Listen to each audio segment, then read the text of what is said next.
ನಮಸ್ಕಾರ ಎಲ್ಲರಿಗೂ, ನಾನು ನಿಮ್ಮ ಈಶ್ವರೀಶು. ತುಂಬ ದಿನ ಆಗಿತ್ತು ಹೊಲದ ಕಡೆ ಹೋಗಿರಲಿಲ್ಲ ಅಂತ ಹೊಲದ ಕಡೆ ಹೊರಟಿದ್ದೆ. ಅಲ್ಲಿ ಕರ್ಬ ಮತ್ತೆ ವಿನಿ ಪ್ರದೀಪಣ್ಣ ಮಿಷಿನ್ ರಿಪೇರಿ ಮಾಡ್ತಾ ಇದ್ರು. ನಾಳೆ ಭೂಮಿ ಉಳುಮೆ ಇರೋದ್ರಿಂದ ತೋಟ ಕ್ಲೀನ್ ಮಾಡಕ್ ಬಂದಿದ್ರು. ಆದ್ರೆ ಬೆಳಗ್ಗೆನೆ ಮಿಷಿನ್ ಕೈ ಕೊಟ್ಬಿಟ್ಟತೆ.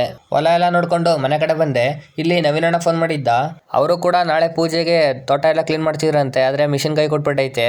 ಅದನ್ನ ನೋಡ್ಕೊಂಡು ಮನೆಗೆ ಹೋಗ್ಬೇಕಾದ್ರೆ ಇಲ್ಲಿ ಊರು ಹಿಡ್ಕೊಂಡು ಬಂದ್ರು. ದೀಪಾವಳಿ ಹತ್ರ ಬರ್ತಾ ಇರೋದ್ರಿಂದ ಚೂರು ರನ್ನಿಂಗ್ ಮಾಡಿಸ್ತಾ ಇದಾರೆ. ತಂದವನು ಯಾರಿವನು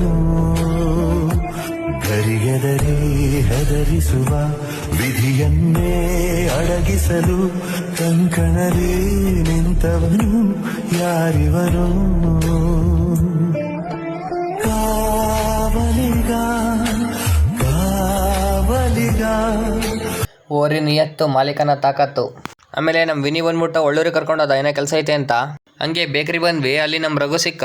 ಹಂಗೆ ಪಪ್ಸ್ ತಿಂದು ಊರ್ ಕಡೆ ಬಂದ್ವಿ. ನಮ್ಮೂರಲ್ಲಿ NSS ಕ್ಯಾಂಪ್ ಹಾಕಿ ಇವತ್ತಿಗೆ 5 ದಿನ ಆಗಿದೆ. ನಾವು ಇವತ್ತು ಬರ್ತಾ ಇದೀವಿ ಫಂಕ್ಷನ್ ನೋಡಕ್ಕೆ.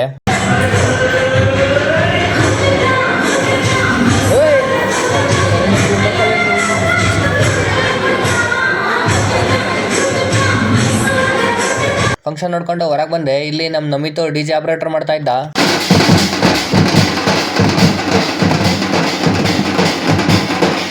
ನಾವು ದಸರಾ ಮುಗಿಯೋ ತನಕ ಈ ಆಟ ಆಡ್ತೀವಿ. ಇವತ್ತು ನಮ್ಮ ವಿನಿ ಅವ್ರ ಕೇರಿದ್ದು ಪನಿವಾರ ಕೊಡೋದಿರೋದು, ಅದಕ್ಕೆ ಅಡುಗೆ ಮಾಡಿಸ್ತಾ ಇದ್ದಾರೆ.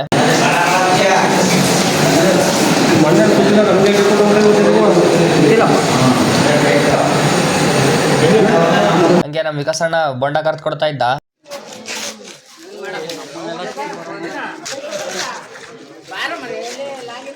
ಹಂಗೆ ಚಂದ್ರಣ್ಣನ ಜೊತೆಗೆ ಮತ್ತೆ ನಂದೀಶಣ್ಣನ ಜೊತೆಗೆ ಒಂದು ಫೋಟೋ ಹೊಡ್ಕೊಂಡು ನಾನು ವಿನಿ ಪಾತ್ರೆ ತೊಳೆಯೋಕೆ ಶುರು ಮಾಡಿದ್ವಿ. ಪಾತ್ರೆ ಎಲ್ಲ ತೊಳೆದು ಮನೆ ಹೋಗೋಷ್ಟರಲ್ಲಿ 1:30 ಆಗಿತ್ತು. ಆದರೆ 3 ಗಂಟೆ ಆಗ್ತಾ ಬಂದ್ರೂ ನಿದ್ದೆ ಬಂದಿರಲಿಲ್ಲ. ಇದಾಗಿತ್ತು ಇವತ್ತಿನ ದಿನಚರಿ.